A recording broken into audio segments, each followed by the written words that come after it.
Audible is the leading provider of spoken word entertainment and audiobooks, ranging from bestsellers to celebrity memoirs, news, business, and self-development. Every month, members get 1 credit to pick any title, plus 2 Audible originals from a monthly selection, and access to daily news digests from the New York Times, the Wall Street Journal, and the Washington Post, as well as guided meditation programs. Between a full-time job in IT and a full-time job in podcasting, it gets harder and harder to sit down and read the books I'm interested in. This is where Audible comes in. I can listen on my daily commute, relaxing, or while out running errands and still get in the books I've been wanting to get into. You can download titles and listen offline anytime, anywhere. The app is free and can be installed on all smartphones and tablets. Now you can try Audible risk-free with a special 30-day free trial by visiting audibletrial.com/nerdery and murdery. That's audibletrial.com/nerdery and murdery. Don't let your busy life get in the way of that great book you've been wanting to read. Go get your free trial of Audible today. This podcast is sponsored by BetterHelp. This is Geoffrey, and we've talked about many times before that I experience problems and struggles with my mental health, and really without a healthy mind, being truly happy and at peace is hard. The good news is therapy does work. It's helped for me, but what is therapy exactly? It's whatever you want it to be. Maybe you're not feeling motivated right now and would like some tools to help. Or maybe you're feeling insecure in relationships at work, or you're not dealing well with stress. Whatever you need, it's really time to stop being ashamed of normal human struggles, and it's time to start feeling better because you deserve to be happy. And now you don't have to worry about finding an in-person therapist near you to help. BetterHelp is a customized online therapy that offers video, phone, and even live chat sessions with your therapist, so you don't have to see anyone on camera if you don't want to. It's much more affordable than in-person therapy, and you can start communicating with your therapist in under 48 hours. So join the millions of people who are seeing what online therapy is really about. It's always a good time to invest in yourself because you are your greatest asset. And there's a special offer to Nerdery and Murdery listeners. You can get 10% off your first month of professional therapy at betterhelp.com/nerdery and murdery. That's betterhelp.com/nerdery and murdery. Thanks again to BetterHelp for sponsoring this podcast. Wait a minute. Let me get this straight. This dude is a lifelong fan. He's Scottish, but he doesn't sound Scottish. And he's bringing vibes of Tom Baker and Sylvester McCoy. Yeah, this guy really knew how to play that role.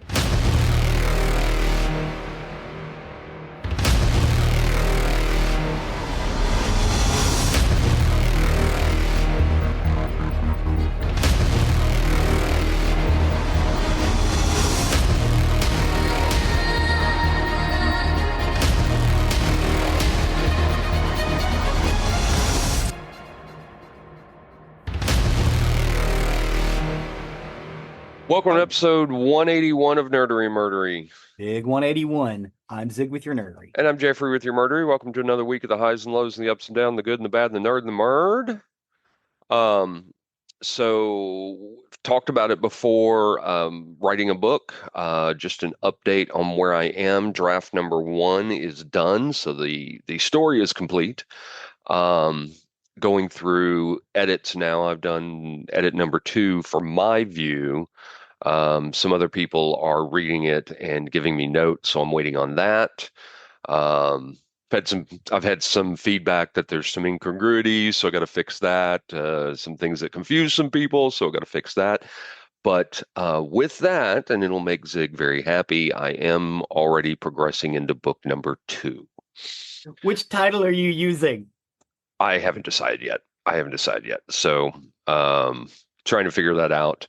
But I have started work on that while people are reading, because me going back through it again isn't going to help. So I'll make some other people do it.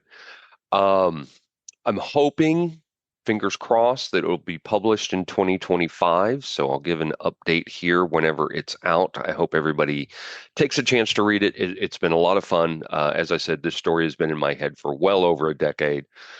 trying to write it. So I'm very excited about it. And like I said, hopefully 2025, the book will be out.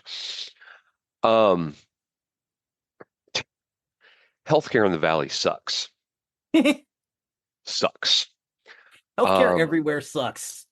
it's bad in the Valley.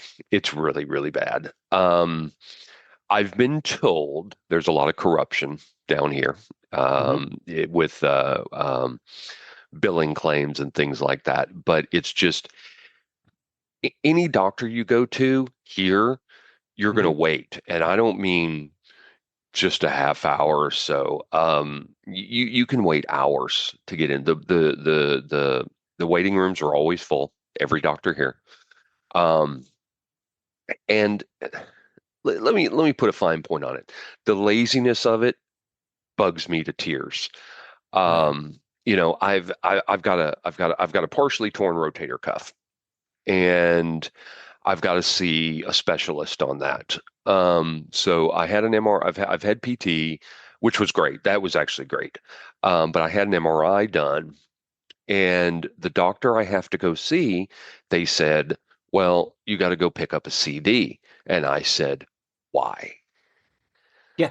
And they said, "Well, because you have to bring the CD with you." And I said, "We are in an electronic health record age.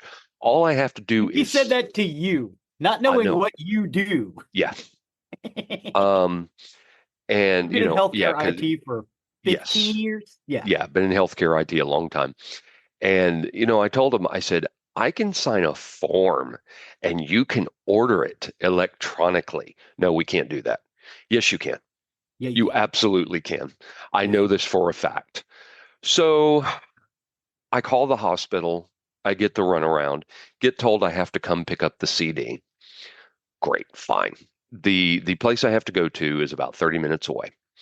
So where I got the MRI. So I go there on a Saturday, um, and they don't have anybody that can give me the CD. There's nobody there. Great. So I went back Friday, and they were like, "Oh, well, we don't have the CD. You have to order it." Well, why the fuck didn't you order it when I called the first time? Yeah. Or when you Because came up on Saturday, hey, let's go ahead and get that order put in. That way well, you can. there wasn't anybody there, but they could have done it when I was on the phone with them. And I told them Yes. the people on the phone said I just need to show up and get the CD. So they can't have it until Monday. And I'm like, is there any way to get this quicker? And they said, oh yeah, if your doctor has power share, we can get it electronically within minutes. And I said, yeah, they told me they can't do that. So, and I have to go see an orthopedist. Surely he has power share. Surely he looks at MRIs all the time, and it just the runaround you get in healthcare down here is just beyond. It's just beyond. So that's my gripe and my get off my lawn Get off my lawn. statement for this week. So that's just nobody in the valley is in a rush for anything. Yeah. Nobody is in a hurry, and it's all just hurry up and wait. So that's my rant for this People week. move like the river, slow, Yes, yes, trickly. It yes. is a beautiful river, though. Oh yeah, I mean it's beautiful down here. It's just there's no hurry up for anything. So Mm-mm. anyway, anywho, you got anything, or are you ready to dive into the nerdery for the week? Well, we are getting a D&D store right around the corner. Really? A, Yeah. a dedicated D&D store? A RPG and board game store right around the corner. Interesting. Yes. It isn't open yet. I think I can't remember what it's called. They've got the sign up. We keep going by to check on it. And I would like to give a shameless plug to Retro, Rabid Retro, which is Mm-hmm. a used video game store in Mm-hmm. Azle, Texas. If you guys are looking for old video games, they have them. That's They have cool. consoles. And they even have a little section where you could pay a few bucks just to kind of test different consoles, see which ones you like best. Well, we didn't have a really good comic book shop in Fort Worth since Heroes closed Mhm. back in the 90s, I think it was. Yeah. Heroes was great. I mean, Heroes was a used bookstore and a comic book store and a Uh-huh. gaming store, and it had gaming tables in the back. Um, we had that Madness Comics out in Plano, which Yeah. is amazing. Yeah. Oh my Um, God. Madness is great. I mean, it's the size of a small grocery Yeah. store, A and good it's friend of amazing. ours who lives, she's like, hey, that's like 10 minutes from my house. I'm like, you need to go, Yeah, but you need to go and look around for a little bit, leave, get a coffee, and come back because it's going to be more than your brain can handle. yeah. She's like, like, oh, I'm Yeah, telling just you. unfortunately, Madness was so far away, but Yeah. it was a great store. But yeah, Heroes was great. It was in Fort Worth. That's good to hear that there's going to be a good comic book gaming shop in the Fort Worth side of the Metroplex. Hmm. There Hmm. was that one that opened by Wedgwood Theater, but it wasn't great. It was okay. Y2K, Y2 Y2K, Comics. yeah, Yeah, it's gotten Y2K was better pretty over good. the years. Is it still there? Um, yeah, yeah, it's Hmm. still there. Um, the guys that Ron, who ran Heroes, actually is partnered with another Collected Comics out of Hmm. East Texas. I think Tyler. They've got a few shops in Fort Worth now. It's not Heroes, but you can actually go and talk to Ron. What was the one Don worked for? Lone Star. Lone Star. Lone Yeah, Star, that's right. They Don worked closed. there for years, and his kid worked there for years, and what a great comic shop. Lone Star was not bad. Lone No, Star was not bad. I mean, it was okay. they had the single gaming table in the middle of it, and Yeah. but yeah, Lone Star wasn't bad for what it was. It just didn't compare to Heroes. Heroes was so great. You know that I guess all comic book stores offer to let you do a poll, but Heroes was really good about that. I had a poll there for years. Dude, used books, I always hit Heroes before I hit half price Hmm. Hmm. because usually you get them cheaper and you got a better selection. They didn't have a big selection, but it was all science fiction and fantasy. So, Yeah. Yeah. I got a lot of books from there over the years. I've sold all my paperback and hardback books now. I mean, we have very few left, but I can get just about everything online. The only physical books we have um, are ones we can't get online, with the exception of the Immortal Code that Michael Shanks wrote, because I do have yeah. a physical copy of his book. Yes, you do. Stephen Boster, his book is soon to come out too. Yes. I think it's soon to come out. I think he's in editing draft right now. Um, but you know, congrats to both of them on that. But I do have a hard copy, and when Stevens comes out, I'm gonna get a hard copy of his as well. So, all right, Zig, why don't you kick us off? Excellent. Today we're talking about the 10th Doctor in our Doctor Who series. What's Doctor Who? No, I'm Huh? kidding. I'm nothing. Nothing. Huh? What? Who? I said, what's Doctor Who? Nothing. Who? What? Who? Sorry. I was playing along with you. The 10th Doctor is an incarnation of the Doctor, the protagonist of the British science fiction television series Doctor Who. He is played by David Tennant in 3 series as well as 9 specials. The character has also appeared on one other Doctor Who spinoffs. In 2023, David Tennant returned to the role, this time as the 14th incarnation of the Doctor. Um, Within the series narrative, the Doctor is a centuries-old alien Time Lord from the planet Gallifrey who travels in time and space in the TARDIS, frequently with companions at the end of life. The Doctor regenerates as a result of physical appearance, and personality of the Doctor changes. Tennant's portrayal of the 10th Doctor is of an outwardly charismatic and charming adventurer whose likeness and likable and easygoing attitude can quickly turn to righteous fury when provoked. Preceded in the regeneration by the 9th Doctor, Chris Eccleston, he is followed by the 11th Doctor, Matt Smith. So what's funny um, about David Tennant being the Doctor? Um, He was the first fan. yes. Well, and the news of this came out. So you know, Zig and I are hetero life partners. Yes. Um, and we've lived together a couple of times, and Yes. it was during one of these times that I had come home from work and I said, "Hey, I just saw a report that the guy from Harry Potter is going to be the next Doctor." Um, because that's really all I knew him as was he played what was his name in the Harry Potter, because he played the bad guy in Oh, Goblet of Fire. Uh, I hold can't please.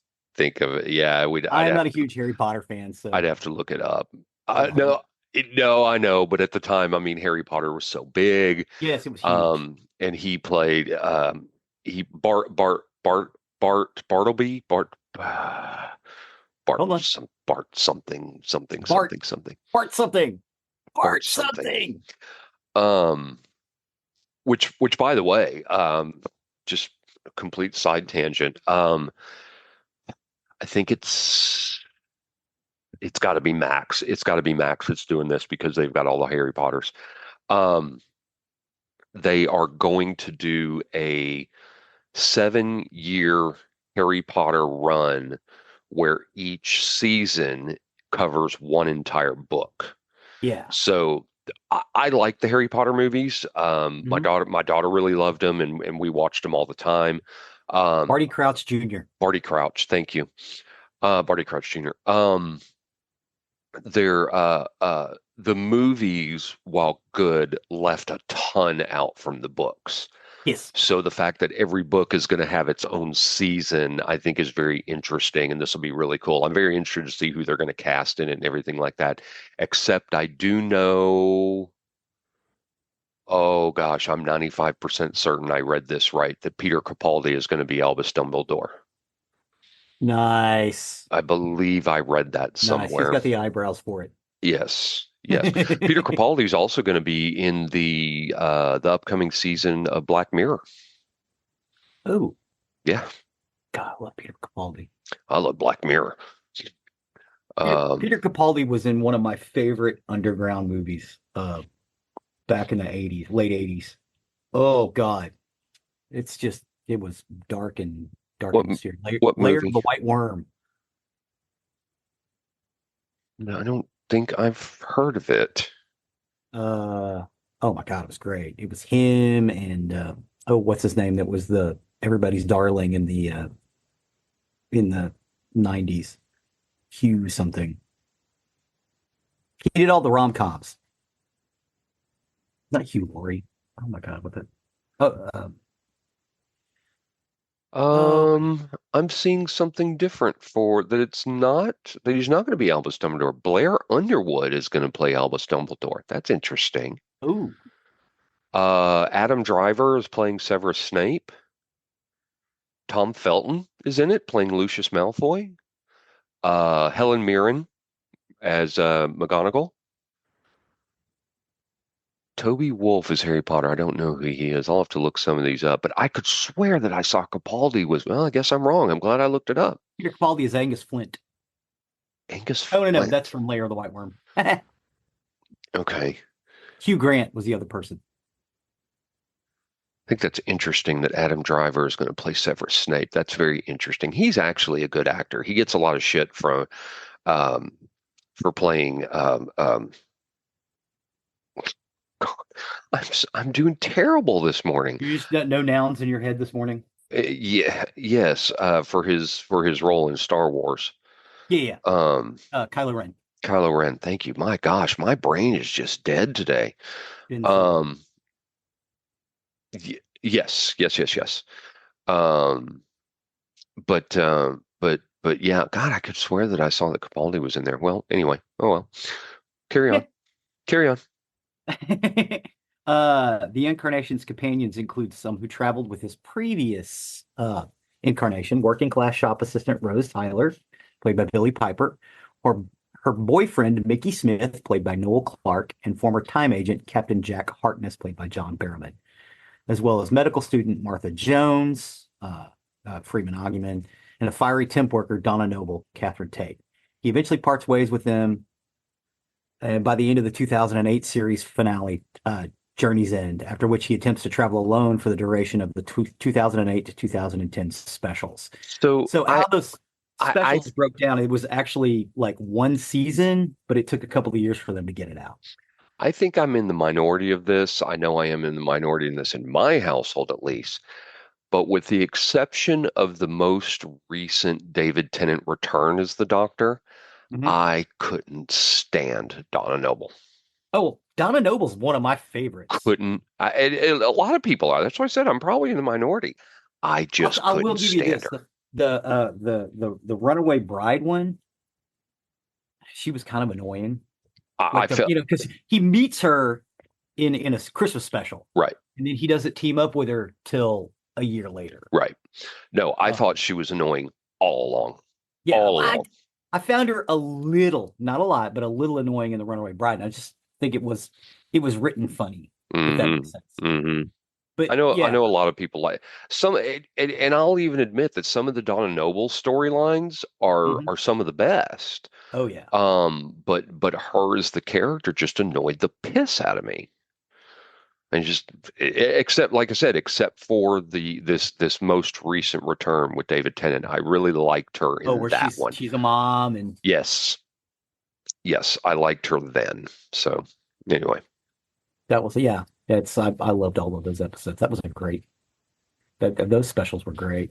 yeah, yeah, The executive producer, the original executive producer, Russell T. Davis, revived Doctor Who after a 16-year absence with the premiere of A Rose in 2005. Following the BBC's announcement of a second series being commissioned, the story broke that Christopher Eccleston, who played the titular Ninth Doctor, would not be returning for the second series. And on 16th April 2005, the BBC announced that David Tennant had been selected for the role of the 10th Doctor. His first appearance in the series was for 20 seconds following the Ninth Doctor's regeneration at the end of the Parting of the Ways. So I was fully on board when because again, I was a Doctor Who fan from the early 80s. from That was birth. well, I didn't see it until I was like 9. But I was really invested. And when they brought it back, I was like, oh, this is great because we thought it was dead. Like we got a comeback in 96, and it's like, nope, that failed in the American market. So we will never, they said it, we will never revive Doctor Who again. Right. And then Russell T. Davis made a deal so they could record it in Wales for cheaper. Because they were able to get some money from the CBC, they got some money from the Sci-Fi Network eventually, the Canadian Broadcasting Corporation. Of course, you had BBC Wales or BBC Cymru, because they don't say Wales. The word is Cymru, Right. Cymru, because it's Welsh or Cymru. Um, so they were able to work out a deal, and so they could produce it because they wanted to produce it with money. And it became a hit. And the longer it went on, the bigger of a hit it became. And I Hmm. think that has a lot to do with David Tennant's run. Oh, I would say absolutely. David Tennant and Matt Smith kind of solidified it. Absolutely. Absolutely. It, the David Tennant run, and we've had this conversation before. Every time I hear that David Tennant was only on for 3 seasons, I'm like, really? God, it Yeah, seemed a lot longer than that. it was technically 4 seasons, and that last season was like 2 years long. Yeah, So he was the doctor for a really long time. But yeah, and like I said, they that's did why I those. felt about that. And Yeah, then David Tennant. So one of my things about Doctor Who since the Chris Eccleston revival, each new Doctor Who at first, I'm like, I don't really like this doctor very much. David Tennant was different. I liked yeah. him from the beginning, the absolute beginning of him. When we got to Matt Smith, I was like, I don't really know that I like this guy. Now I love Matt Smith. Um, Jodie Whittaker was not. I'm not a fan of the Jodie Whittaker. I'm a fan of her as Doctor Who. Yeah, yeah. I'm not a She was a great doctor. She was a great doctor. I was not a fan of the stories. Yeah. And I haven't had any opportunity except for the special to see the In new one. Shutigatwa. Yeah. Yeah. In Shutigatwa. And Peter Capaldi, I did not like him at first. Yeah. And then I grew to Peter Capaldi really, was really, very old-fashioned Doctor Who. Yeah, Bruh. but I grew to really, really like him. Yeah. But in saying that, I'll go back again. David Tennant, I never had that with. I was a fan of his from the beginning. Yeah. Well, I mean, David Tennant, like Peter Capaldi, also a huge fan. They were both fanboys. They were both Tom Baker and John Pertwee fanboys. Guys, if you want to know about David or Tom Baker and John Pertwee, go find those episodes. Give them a second. Okay, we're back. So there you go. So let's talk about that for a minute, being fanboys. I can't stress enough how important I think that is when they cast someone in a role like this, Mhm. for a character that is a fan favorite, for someone to be a fan of the character they're playing, I think is really, really important. Case in point, um, okay, once again, I'm forgetting a name, but the actor who played Punisher in the most recent iteration of the Punisher, John Barenthal. John Barenthal, thank you. He became a fan Yes, he before did. he started doing the role. He went to a comic book store and decided he was going to read everything he could about the Punisher to learn about it. That And Punisher Max series, dude. Punisher Sorry. Max? Yeah, it was okay. So it was like an adult imprint of the Punisher. It was a real limited run, but they used that one artist that drew him with kind of longish hair. They used that guy. Oh, you're talking about the comics itself. Yeah, yeah. That You had Punisher lost Max. you had lost me for a minute there. Yeah, that Punisher Max series. I could tell that dude probably started there. They probably went, here, read this. This is the best. And he probably opened that up and went, oh, I get this because he Well, does. I don't know what he started with, but I do know that as he left the comic book store, he was accosted by a fan who, this is the story I've heard, that told him, "Hey, you're the guy that's going to play the Punisher. Don't fuck this up." And it just impressed him to make sure he knew everything he could about the character so he could embody that character. Yeah, That comes back into what we're talking about with Doctor Who being a fan. I think yeah, that is hugely important that an actor take that kind of pride in their work to, not only if they're a fan, but to study up on it because it makes it a better acting job. yeah, yeah. I agree. I think you should go back and view the source material as an actor. But, again, like you said, there's a difference between viewing the source material and getting behind it and understanding it and being a fan. Hmm. John Barenthal is obviously a fan now. It's the same thing with Wesley Snipes. Wesley Snipes was not a comic book guy. Hmm. And they said, you're going to play Blade. He's like, who the hell is Blade? And they basically just gave him stacks and said, here. And after that, no one else can play Blade. We have a new person going to be playing Blade. Who? I'll look it up. Ali, Ali Are they bringing something. Blade back? Yes, yes. Okay. I'll find it real quick. It's Because all that series that they did was not good a few um years ago. Well, like 10 years ago now. yeah, it's here we go. Marshala Ali. Mahershala Ali is playing Yes. Blade? Yes, there you go. Yep, that's the new Dude, Blade. he Yeah, good. yeah. In Deadpool and Wolverine, Wesley Snipes makes fun of the fact that they're doing a new Blade by saying in the movie, "No one could ever be me." No one can ever be me. Something like that. But yeah, Yeah. but yeah, that's the the new guy who's playing Blade. Oh, Mahershala Ali is great. So David Tennant's first full episode was the mini episode during the Children in Need show. And his first full Doctor Who bit was the Christmas special, The Christmas Invasion. He then appeared in the 2006, 2007, and 2008 series. Rather than a traditional series run, 2009 and early 2010 featured Tenant in a series of 4 specials. Each one of those specials was 2 hours long. So, um, if you include the 2009 two-part Sarah Jane adventure story, The Wedding of Sarah Jane Smith, Tennant also appeared in two animated serials, The Infinite Quest and Dreamland. And in 2013, Tennant reprised his role as the 10th Doctor for the 50th anniversary special, The Day of the Doctor. And then, of course, he returned as the 14th Doctor. Again,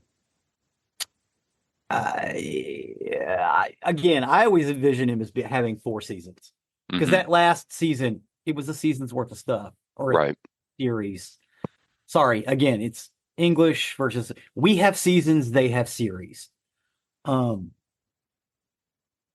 It's just the way their television works. And I will say this, they truncated Doctor Who quite a bit, because the old series, old Doctor Who, which is what they referred to, until like right before they shut it down, ran for like 10 months out of the year. It was a hard, grueling schedule. That's one of the reasons why the budget wasn't always great, because they had to stretch out what they had for 10 seasons. But they did what they could. And again, I don't want to cast aspersions on old Doctor Who, because I love it. What they were able to do with the amount of money that they had, again, putting aside costuming, because the costuming didn't cost them anything. Well, they might have had just, costume jewelry and stuff like that. But that came out of a different budget. Their special effects budget, Matt Irvine, if he'd had Star Wars money, that dude would have won all of the Emmys. I'm surprised they didn't try to get Matt Irvine. But hey, they weren't looking for hiring an English dude all the way over to California. They may have offered, but Matt Irvine was pretty happy working for the BBC, because he did it for years. It's just amazing. But yeah, in the new series, it's truncated, so they don't have long episodes, or long seasons. But the stuff they have is punchy. It's less episodic, or it's less episodic. Like, it's not a serialized. But they did put in a couple of 2-part episodes to kind of gather that willing suspension of disbelief, or that feeling of excitement and waiting for the next one.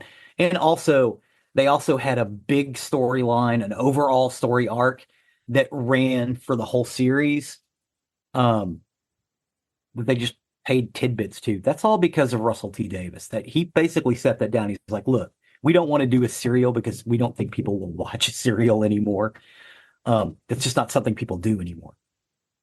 We want a series that's action-packed, that children will love, that you'll get some scary monsters from, that you'll get some happy characters, be able to sell merch for, which they do. But we also wanted to have a feeling that it's still serialized. So he gave it that overall story arc. And they've kept doing that throughout the run. Russell T Davies basically set that down in stone, and that's what they've been working on. Russell T Davies has come back for the latest season, and it has that feel. Although it's a little slicker and a little more produced, because they're getting a little bit of Disney money. The 10th Doctor, David Tennant, he speaks with an estuary English accent rather than the Lancashire dialect, Christopher Eccleston's own dialect, that the 9th Doctor used. The received pronunciation of most earlier Doctors are Tennant's natural Scottish English. David Tennant told SFX magazine in 2006 that Russell T Davies had asked him to drop his natural Scottish accent because he felt we'd like to not go for another obvious regional accent. Because I suppose they'd done that. In the 23 December interview on BBC Radio 1, Tennant explained that a line had been scripted for the Christmas special explaining that the newly regenerated Doctor had imprinted on Rose Tyler's accent like a chick hatching from an egg. But the line was cut from the final episode. In an audiobook, The Last Voyage, the 10th Doctor states that he is not neurotypical. The depictions of the personalities of the 10th and 11th Doctors shared certain similarities, e.g., both being youthful, energetic, friendly, childlike, good boyfriend doctors. And Stephen Moffat described them And according to Mark Gatiss, very human doctors when compared to other incarnations. Because you got to remember, the Doctor is not a human. He is an alien. So sometimes he deals with people from an alien perspective. He loves humans, but he's not one of us.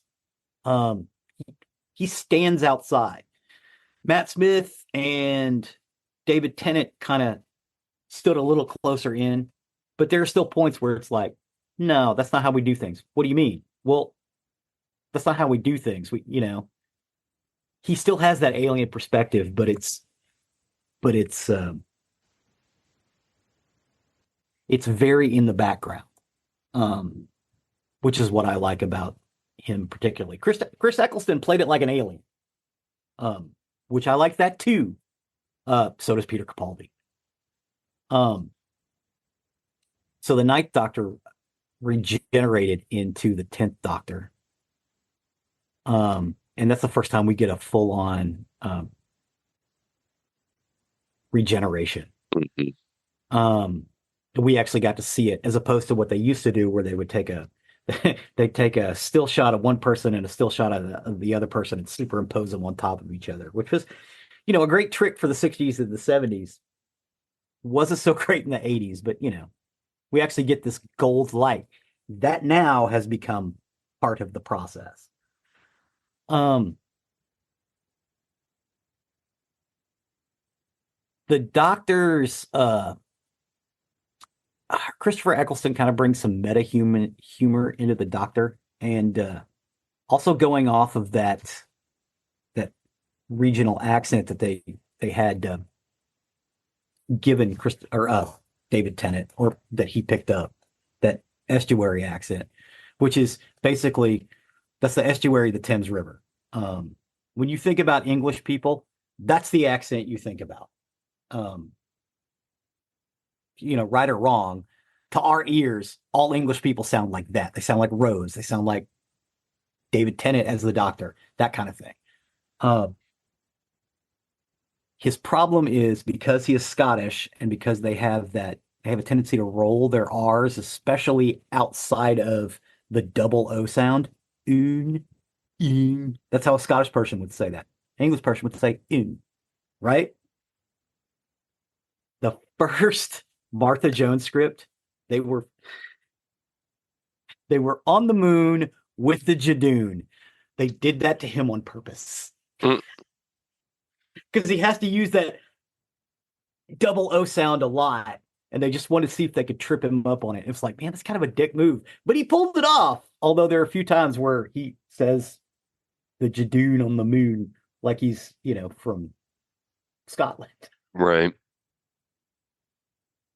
And he and John Barrowman got along very well because even though John Barrowman sounds like he's from Chicago, he's not. He's from Scotland. And John Barrowman, when he's around David Tennant, they slip into that Glaswegian accent, and sometimes it's hard to understand the two of them when they're together. I've seen rumors online that there may be another Jack Harkness series. Oh, there's yeah. a rumor out there. Yeah, they're talking about it. Torchwood was incredible. That was another thing. They started doing spin-off series like Torchwood, Sarah Jane, other stuff like that after this came along. And that was, again, all Russell T Davies, because he thought we need to expand this. Class was one that took place on the Coal Hill School. Jack Harkness came back for Jodie Whittaker too. I don't know if you know that. Yeah. Oh yeah, you saw it. Yeah. They're thinking about bringing him back for another couple of Doctor Who episodes as well. I love John Barrowman. The only problem with Jack Harkness is John Barrowman is aging.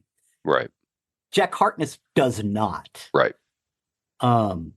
So they're gonna have to do a little bit of makeup work, on him because he's starting to. I mean, he's aging slowly because he has great skin, but everybody ages. Mm-hmm. They brought Rose back a couple of times. They also jumped in and out of different universes. That was a big play in David Tennant's series. So Rose left and went to a different universe where both her parents are alive, and then she comes back to help the Doctor out in the big bad world-ending episodes. At one point, with a David Tennant episode, you get Sarah Jane, you get Rose, you get um, K9, you get uh, Freeman Oggyman, you just the whole crew. You get Donna. Everybody's together helping the Doctor out, and it's amazing. Some of those episodes I think are the best of the series so far. They're Rose fighting came Davros. Rose came back for the War Doctor episode too, didn't she? Wasn't she Okay, the apparition that yeah. She's the apparition that he saw. The Doomsday device spoke to him in the visage of Rose. that's there we go. That's what it was. Yeah, but I mean, yeah, Billy Piper did come back for that. She wanted to be a part of it Yeah. because she was so big. The first episode was called Rose. Hmm. It was centered on the companions and how the companions viewed the world of the Doctor, which is how the first series started. A lot of people don't realize it's like, well, you get everything's too companion heavy. No. You start with the three companions. That's where the story started. Every once in a while, you got to go back and do that because otherwise, you'll get a companion who spends 2 years going, "What is it, Doctor?" Hmm. Nobody wants to do that. Nobody really wants to see that. Um, you know, yes, you want some of it because the companion is us. The companion is the audience's perspective because we get to ask the dumb questions. What the hell is he talking about? What the hell are you talking about, Doctor? And then the Doctor explains it. Um, he gets a couple of other one-off companions that come and go really quickly. Um, I like a lot of that. I loved him in the 50th anniversary episode, The Day of the Doctor. Hmm. Some of that stuff is great, and he gets to talk to Claire Oswald, which is one of my favorite characters. I I love the love her. waters.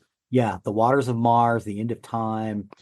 There's a bunch of It's, stuff. it's funny. The Waters of Mars, when it came out, terrified Miranda. Oh my God, that Terrified was her. such a scary episode. Yeah. It was very alien. The movie Alien. Hmm. We're trapped in here, and there's these things coming up. Well, what are they? Well, I don't know. Um, what's funny is I really thought they were going to link that intelligence that was on Mars with the the Ice Warriors. I thought they were going to bring them back because in the original canon, Ice Warriors aren't from Mars; they just live there. Hmm. They're from someplace else. They traveled to Mars on one of the moons. I think it's Phobos, the little one, because they used basically a rock as a spaceship. And then colonize Mars because they can live there because the light atmosphere is fine for them. They like the cold. They did bring them back in Matt Smith's time, but they didn't link it back with the waters of Mars. I kind of wish they would do something like that now that Russell T Davies is in. Um, and again, David Tennant came back as the 14th Doctor. We will talk about the 14th Doctor separately, so we will, that'll probably be kind of a small nerdery on that one, but I would like to actually dive deep into that. Hmm. I haven't said much about, well, I don't know. I haven't said much about how I feel about David Tennant. I thought he was wonderful. I did I too. actually I actually liked Matt Smith a little bit better. Um, just because he was a little more alien. Eventually, I did as well. That I liked Matt Smith better. David Yeah, Tennant was great. Was great. David Tennant is a great actor. yes, he is. And But he, again, remembering that's not what he sounds like. hmm. Um, Right. he's got a pretty thick Scottish accent, and he just hit it. I thought that was beautiful. Listen to him in Harry Potter. Yeah. Um, but yeah, I mean he's brilliant. He was brilliant in this role. This was a great Doctor. I agree. In the end, I ended up liking Matt Smith just a little bit better. Hmm. Um, and that may be more of the attachment characters, not necessarily companions, because River Song was not really a companion, No. but I liked Amy Pond. I loved River Song. Mhm. Um, Rory. Rory, Oh, see, I I loved Rory. I thought it was like Rory was just like every man. sometimes there were some times where he just kind of drove me crazy, and other times he was great. But yeah, because of the side characters of Matt Smith's, I think is why I liked his better, because I liked those storylines really well. Yeah. But David Tennant was great, and I mean, it would be a 1A, 1B kind of thing, you Yeah. know? Yeah, exactly. It's like, yeah, I may have liked it a little bit. It depends on the day. Yeah. I agree. Waters of Mars may have been the high point for that Waters of show. Mars gets a lot of accolades Yeah. It's because it brilliant was a movie. brilliant story. Yeah. Um, yeah, it's great. The dark, though. Hmm. Dark. Hmm. Um, yeah. Yo, yeah. Um, but yeah, I can't speak enough about David Tennant. The thing I like best about David Tennant is he solidified modern Doctor Who. I think without David Tennant coming along, modern Doctor Who doesn't continue because once he left, well, they got another head writer, and they got another companion. It just kept going. It's going today. Um, and there's no look of it stopping anytime soon, which is great for me because to me it's all the same. Yes, it's a little shinier and prettier now, but it's still Doctor Who. We're still traveling around in a police box from 1963. Um, I like also the fact that he has figured out how to fix the chameleon circuit. He just doesn't because he likes the police box. I thought we didn't actually learn. Okay. I'm sorry. I'm sorry. The Chameleon Circuit. I'm thinking of the noise, because we don't get the noise addressed until River Song. So Yeah, no, it's yeah, it's yeah, the chameleon circuit. He can yeah. make it look like anything. It's supposed to blend in with its surroundings. Right. But his chameleon circuit was broken.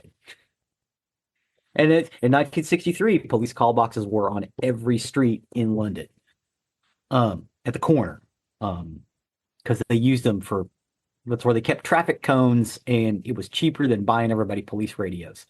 So they could just walk over, make a phone call, and if you had an emergency, they didn't have 911 then, so you just go over, open the little door, you hit a button because it just goes directly to the police department. You can't dial a number on that phone. So And it's not 911 in Britain. It's different. The it's numbers are 999. different. Yes, 999. Have it's you 999. ever seen the IT crowd episode about them changing the emergency number? Oh my God. So it's like 9991111 blah blah blah blah blah. It's like 12 numbers long. I love Moss. Moss is the best. Okay, there you go. Mark it down right now. We have to do an episode over the IT crowd. Oh yeah, yeah, yeah. I keep thinking they're going to do a little bit more. That's why I haven't really written anything up yet. Yeah. No, we should we need to cover that show. Yes, I love the IT crowd Yes. and the Mighty Boosh, and those two shows are actually intertwined Hmm. because same writers, same actors. They went back and forth. Um, yeah, we definitely need to cover the IT crowd. Yeah. Um, yes. So where was I? Sorry, I went down a rabbit hole. David Tennant, which is what Billy Piper calls him, David Tennant, because it was rude and funny, Hmm. and it makes him and John Barrowman giggle when she calls him David Tennant. David Tennant, his name is David McDonald. He changed it. He could not be David McDonald because there was an actor on the rolls called David McDonald. So he opened up the like a music magazine and went down the list of people on the top of the pops, and he ran across the Pet Shop Boys, and he went, "Oh, Neil Tennant. I'll use Tennant." That's how he got his name. In much the same way his father-in-law did. Um, although he actually legally changed his name. Peter Davison, who is his father-in-law, Hmm.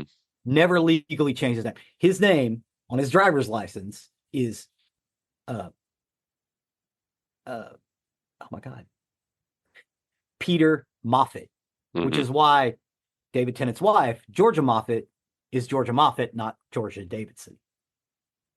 Although, And in her although, mother was from the Hitchhiker's Guide series. She was Trillian. oh, that's cool. Yeah, that's why Um, she looks like her mom. David Tennant's wife, though, in Doctor Who, plays his daughter. Yes, well, yeah, a clone. Yes, yes, Yeah, a clone of him. Which is amazing. It's called The Doctor's Daughter. That is a great episode as well. yes, it And we is. haven't heard from her again. Wasn't that a two-parter? Was that a two-part? Because I thought it was an extra long episode. Was it a two-parter? The I Doctor's thought I Daughter? thought so. Maybe It may I have could be been. wrong. I could be wrong. Yeah, it may It's have okay. been. I may be wrong. I just Well, it's a good story either way. And they brought, Arthur from the Excalibur. You hmm don't see him very often. He's more of a theater guy. But I love Tenant. I saw the Doctor's Daughter somewhere in the last couple of months. I've seen that episode again. It's a great episode. Yeah, it is. There's another one you guys should look at. Waters of Mars, Doctor's Daughter. The one with all the companions, that's a two-parter. You need to check that out. Christmas Invasion. Actually, just watch all of David Tennant. Hmm. It's all on HBO Max. Yep. The new stuff is on Disney. The older stuff is on HBO Max. But you Which can see weirds me out. yeah, you can see like all 13 episodes of the new series. Just start it at one and work your way up. Watch a couple of episodes at a time. You'll love it. Um, I would recommend going back as well. You may need BritBox for that one. Sorry. Although no, like one of the free sites has all the Doctor Who. I want to say it's like Tubi or Freevee or Pluto. One of those has all of the Doctor Who's. You can go back and watch that. Well, not all of them, but it's got quite a few. Go back and An watch some of the original stuff. It's going to be slow. It is a serial. They have to have a cliffhanger every 30 minutes because it's yeah, a serial. It ends and then you get a new episode. another David Tennant episode that I'm not as big a fan of the story as much as I am the acting. The episode with uh the werewolf Queen Oh, yeah, that is. Oh my God. is it Tooth and Claw. Is it Queen Victoria? Yeah, it's Queen Victoria. Yeah, It's Tooth and Claw is the name of this I episode. don't think the story is super strong, but David Tennant and Billy Piper are very strong in that episode. Yes. Yeah, yeah. And she's standing next to the Queen and she's like, go ahead and say it. We are not Yeah, amused. yeah, And the Queen hates Rose. yes. She hates the Doctor too. Yeah. Because the end of That's that when she episode. starts Torchwood, which comes along Yes, with yes, that's the episode of Torchwood. But that's the episode where the Queen banishes the Doctor and Rose forever from England. yeah. Yeah. And then he gets on with Unit. Yes. Oh my God, that's great. Yeah, Tooth and Claw is a lot of fun. Yeah, again, get out there, watch the whole series. Hmm. Especially those special episodes. They'll get you. Hmm. Um, those are a lot of fun. But yes, I think that's about it. I think we fanboyed enough on David Tennant. Sweet. No, great episode. I I just love hope the we gave Doctor. enough information. Hey, he took over and he took off. And I Hmm. think the reason we have Doctor Who now is because there's a lot of things that he kind of solidified in the same way in the original series, Patrick Troughton solidified, Right. which like we wouldn't have had it had Patrick Troughton not have done his thing. Yeah, I The love case that can be made for David Tennant. I love that we have gotten into the Doctors that I am most familiar with because, as we talked about before, it really started for me with Chris Eccleston, even though I saw some episodes when I was younger and we talked about in the other episodes. I just had a hard time staying with them. Yeah, But I was familiar with them because they were on PBS and I would get those. But the yeah. David Tennant one was great.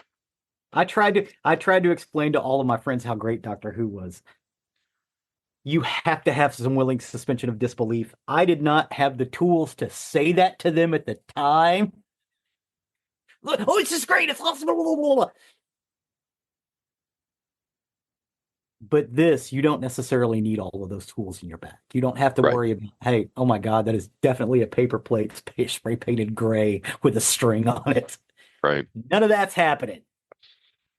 No, awesome. I appreciate that. It's Yeah. a great journey, great journey on the Doctor Who's. Next, we'll be covering Matt Smith, which will also be a Yes. really good one. So that'll be a Yes. ways down the road. But yeah, thanks for that.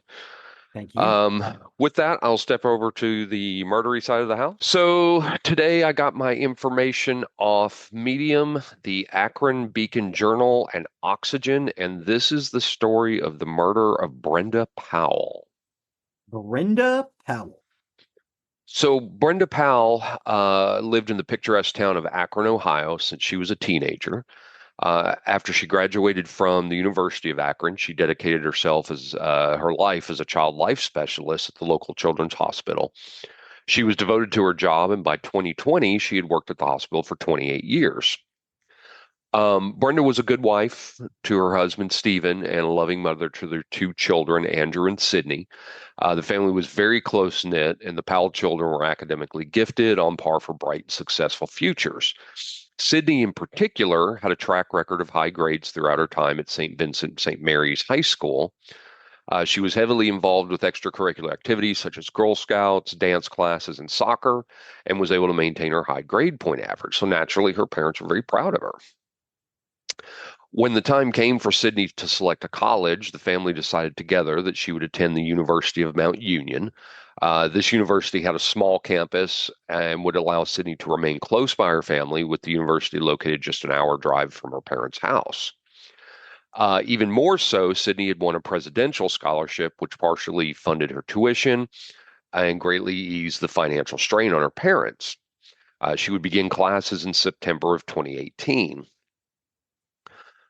Brenda and Sydney had been especially close. Something it was noted by people who were around them. But as this was Sydney's first time away on her own, the family used the Life 360 app, which was an app that allowed Brenda and Stephen to monitor and track Sydney's location. These apps are good in their own right. Mhm. Miranda had one of those on her phone when she was growing up.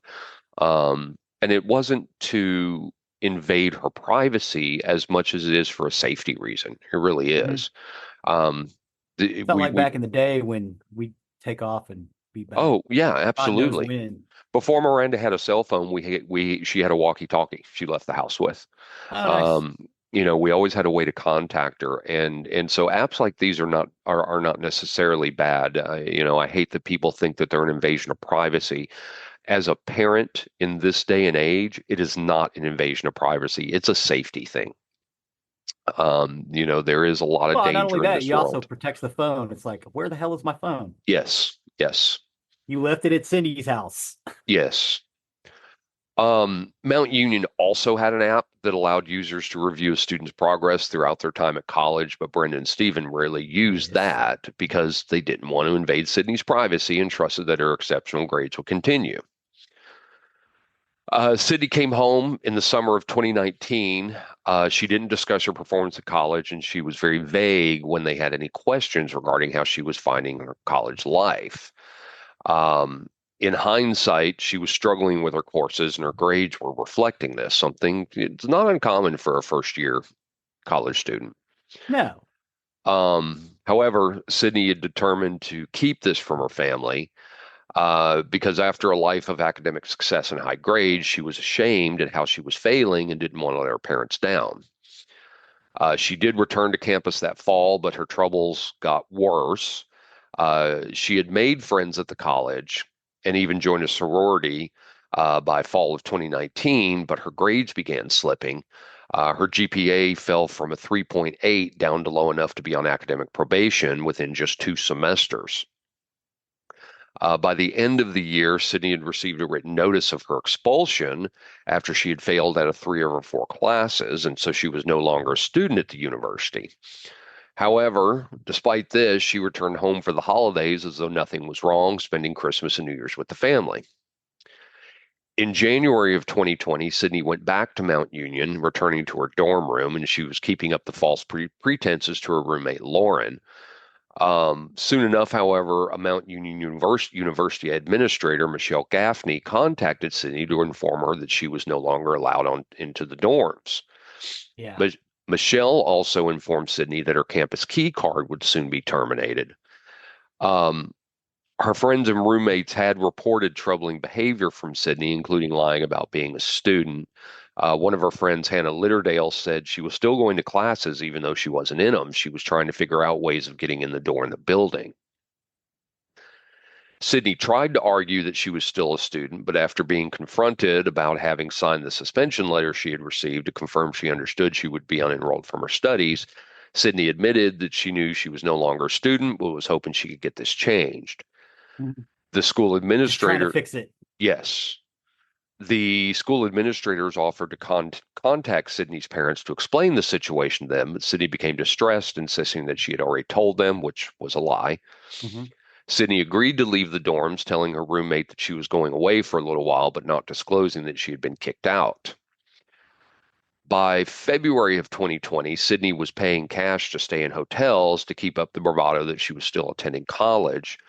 And despite going through great lengths to disguise her academic situation, on February 25th, 2020, Sydney's mother, Brenda, sent a text message to her daughter that read, quote, "Why do I always feel like you're scamming me? Just remember you need to keep the grades to keep your scholarship." Sydney sent a very rude reply, which said, quote, "My grades are good. Thank you very much." Brenda's momentary suspicions were raised further when Stephen had tried to log into the university portal to pay a check for Sydney's tuition, but strangely the website kicked him out and he was denied access. Stephen asked Sydney why the portal wasn't working, and she replied it was a website issue and she would look into it for him. To him, she had always been a trustworthy child, so he didn't think there was any reason not to believe her. On March 3rd, 2020, Stephen unexpectedly received an urgent phone call while he was at work from the Mount Union University officials who informed him that Sydney was no longer enrolled at their university. When he asked how long this had been the case, they responded, "You'll have to ask her." Stephen was shocked that Sydney had been lying about attending college while he had been writing checks to pay for it. After checking the Life 360 app to see where his daughter was, he could see that she was actually at home. So he immediately left work and decided to go home to confront Sydney. Once she was questioned, Sydney told him that she was having a little trouble on her course, but she was still attending classes with her roommate. He believed her, and he encouraged Sydney to go through the semester and assured her she could take the summer off if she needed to, and they would work through it. This kid is working really hard to show that she is still there. Something's broken in this kid. Agreed, agreed. And Is there something going on at home that maybe we don't know about in the story yet? so I didn't see that. That's a great question. As I had looked through it, the family was very supportive of their kids. Uh-huh. But I don't know if maybe there was a little too much pressure to keep high grades and whatnot. It didn't say that in the story, Yeah, and I but didn't find that man, anywhere. And it could be that she was just too hard on herself. yeah, You'll kind that's of have distinctly possible. Yeah, that's you'll what I'm saying.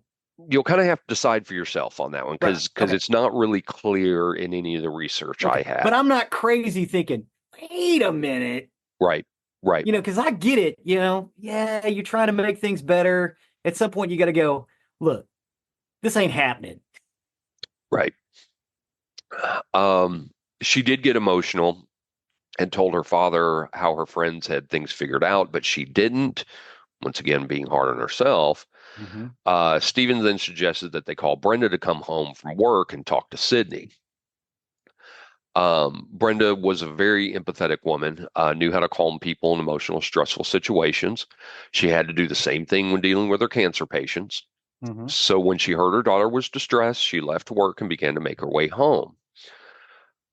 Stephen decided to head back to work before Brenda arrived home.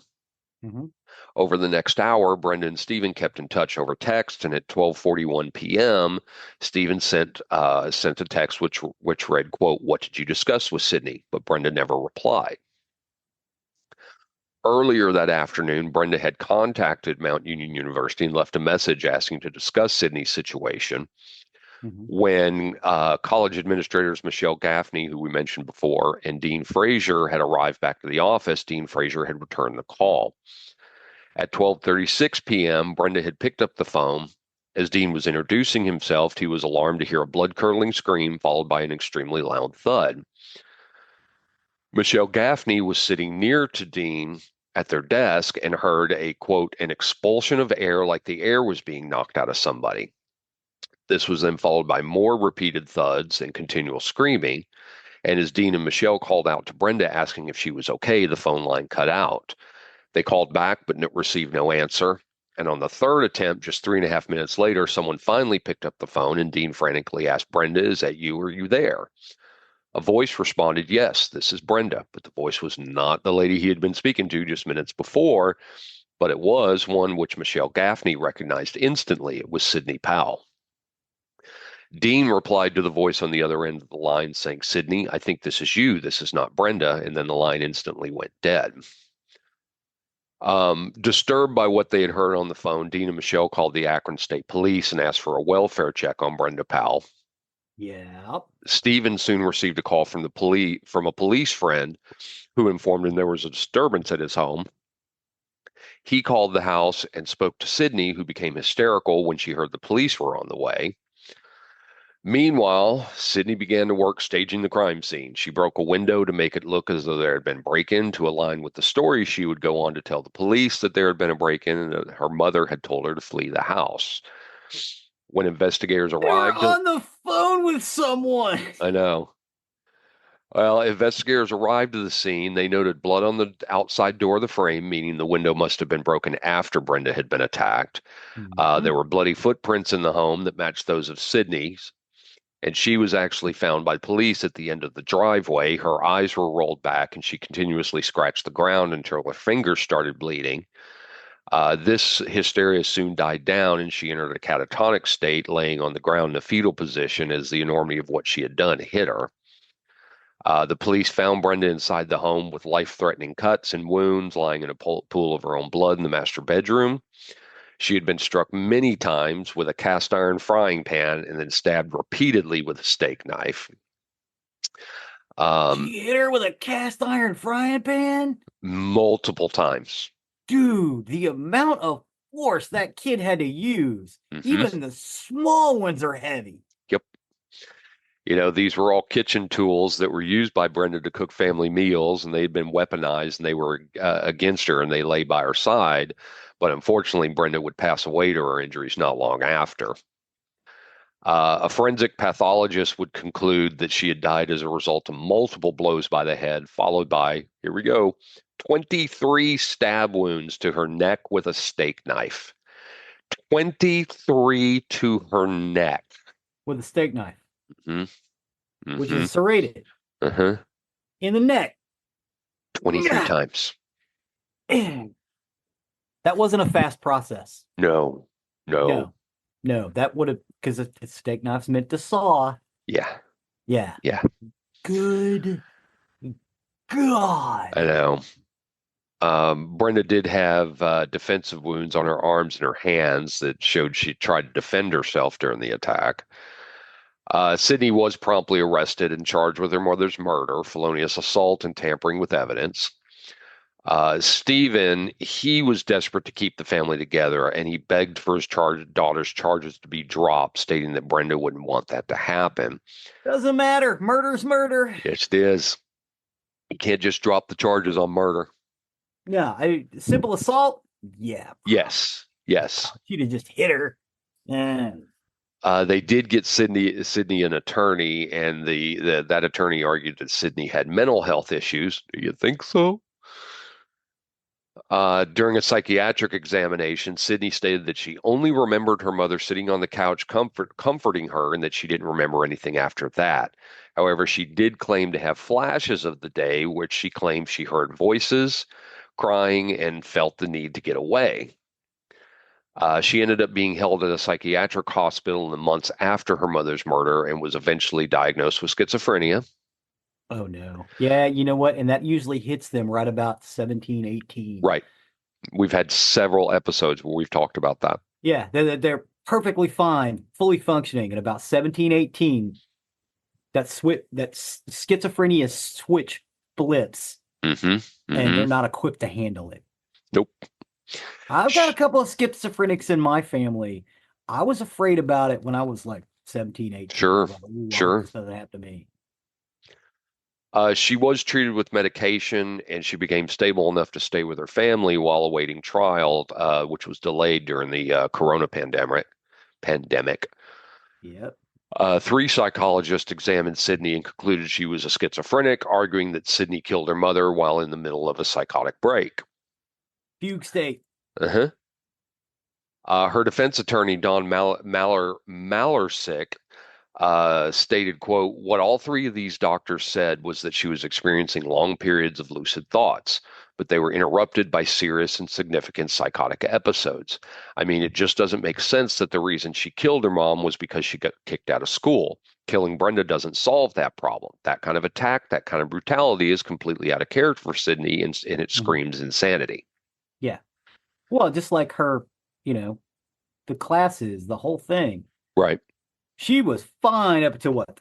Into the first semester? Yes. Yeah. It's this, again, 18, 19, Mm-hmm. 17, 18, 19. Second semester, she starts going down. She's got a third semester that she's messed up in. Yeah. Go back and listen to our episode about Bryce Lapisha. That's a perfect one where he just kind of flipped a switch. Yeah. Something happened. Something. And and that one was another one because, like I said, in this story, I did not see anything about undue pressure on this one. Bryce Lapisha was the same way. I didn't see anything about undue pressure from his family there. Now, we did do a story about someone who was given quite a bit of high pressure. The one that ended up killing his whole family. The one with the cake, where he got the cake for his birthday? Yes. Yeah. I'm losing his name right now, but yeah, that's one where he was getting, I believe, if I recall correctly, was getting quite a lot of pressure on that one. But in this one, in Bryce Lapisha, I just didn't see that anywhere. Man, this is Yeah. sad. Yeah. If they'd have known, this could have all turned out differently because they have medications to treat it now. It's not yes. It's not like back in the 50s or 60s or 70s. Mm-mm. Hell, or even the 80s. The prosecution pointed out that Sydney's staging of the scene meant she was mentally fit and was well aware of what she was doing. Prosecutor Kolkovich said, quote, while she may have had some mental health issues at the time, her actions around the crime are clearly consistent with someone who knew exactly what they were doing and then tried to cover it up. Well, okay. Is it possible that she basically woke up from a fugue state and her mother's laying there dead and she's got a knife and a freaking frying pan in her hand? That's what she's claiming. Yeah. She's claiming she doesn't remember any of it. So shit. Is it possible? Sure. Yeah. Yeah. I gotta do something. And right. Absolutely it is. Who knows? Who knows? In September of 2023, Sydney, who was then 23 years old, pleaded not guilty by reason of insanity. The jury, however, found her guilty of her mother's murder and other charges. She was sentenced to life behind bars with a minimum of 15 years.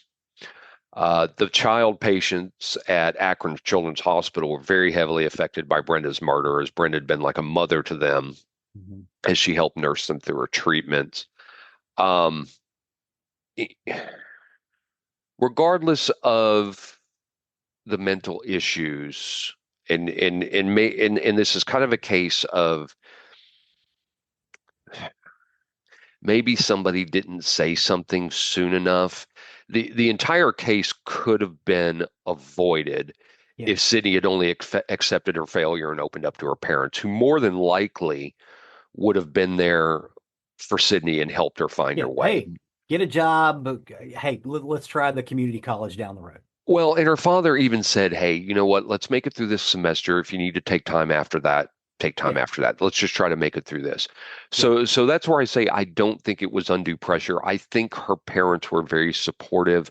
Um, Something inside her could not accept the fact she was failing.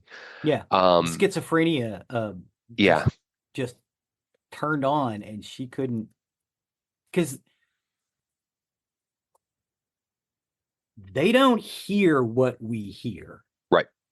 Yeah, they hear something completely, especially if there's no medic, they're not being medicated or anything like that.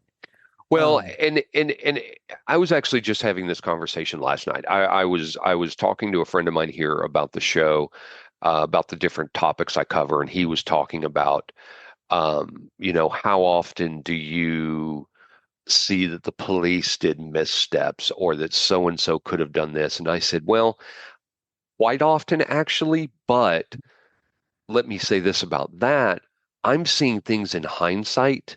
mhm, And it's awfully easy to sit here and play armchair detective or armchair exactly, psychologist because I have exactly. all the information And now. it probably didn't help that she was not there. She was in a dorm Hmm.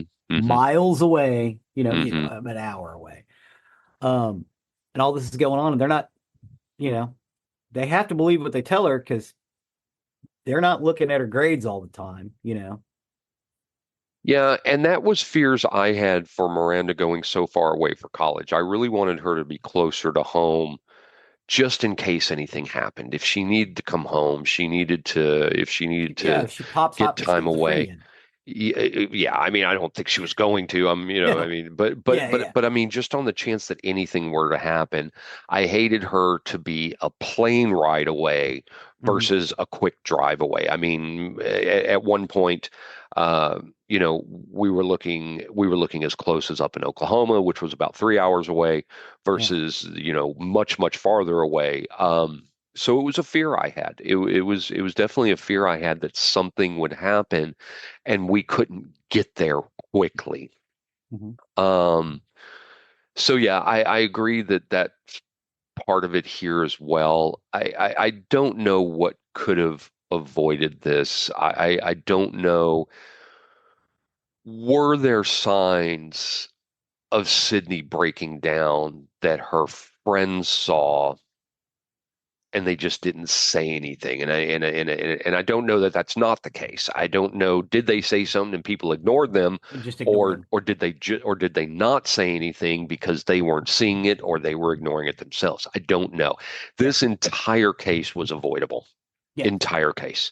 Oh yeah. Yeah. It's Um, sad. yes, yes, it's very very sad. And it just goes back to we say it all the time, all the time. Yeah. If you see You see something, say something, say something. something. If you suspect somebody is having a breakdown or you suspect somebody is getting a little twisted in their mind, you got to say something to somebody. You got But to you say something to can't somebody. sit back No. because you don't know whose life you're about to save. Hmm. Could be theirs, could be other people's, could be Yeah, theirs, and many, many other people's. yeah, yeah. So just say So something. Yeah. Oh, okay, I'm a bit of a snitch. I'm kind of a dick. Are you though? Are you? right, right. You had their best interests at heart. But that's the sad story of the murder of Brenda Powell. Well, thank you for that, sir. Appreciate that. You bet. Um, I found it to be a fascinating story Hmm. when I came across it. So I wanted to talk about that one. But yeah, thank you for sitting there through me with the, through sitting there with me through that, not through me, not sitting through me, because I don't think you sit through me. I I could sit through you Yeah, I guess so. I guess so. That's a little if we weird, had like a but TARDIS, you something know. like that. So that will take us to the end of another recording week. As always, you can find more information about us on nerdarymurder.com. That's our hub for everything we talk about. You'll find pictures to what we talked about in this episode, plus links to the items we talk about. And you'll also find a link there to our YouTube page, which Sig so often updates. Yeah, we've got a lot of not full episodes. We got a lot of scenes of David Tennant in this particular YouTube group. Um, Outstanding. yeah, some really, really good stuff. Outstanding. Great stuff you do on that. Well, thank you, sir. You'll also find the link to our merchandise page on our website. If you wish to show off your nerdy and murdery fandom, please do consider purchasing something from there. That, along with our patrons, you can find the link to our Patreon account if you wish to become a patron and help with the costs that are associated with this show. From our patrons to our merchandise, that goes to keeping us on the air, from our uploads to our website, to our the storage of our episodes, everything like that. Everything, there's costs associated with it. So please do consider purchasing some merchandise or becoming a patron from our show. We appreciate each and every one of you. Please and thank you. Please and thank you. Last but not least, please don't forget to leave a 5-star review wherever you can. It really helps us and helps others find our content that may be looking for the topics we discuss. So with that, I have been Zig with your nerdery. and I'm Geoffrey with your murdering. Cue the music.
Scene talks. We explore the shadows, walkers walking through both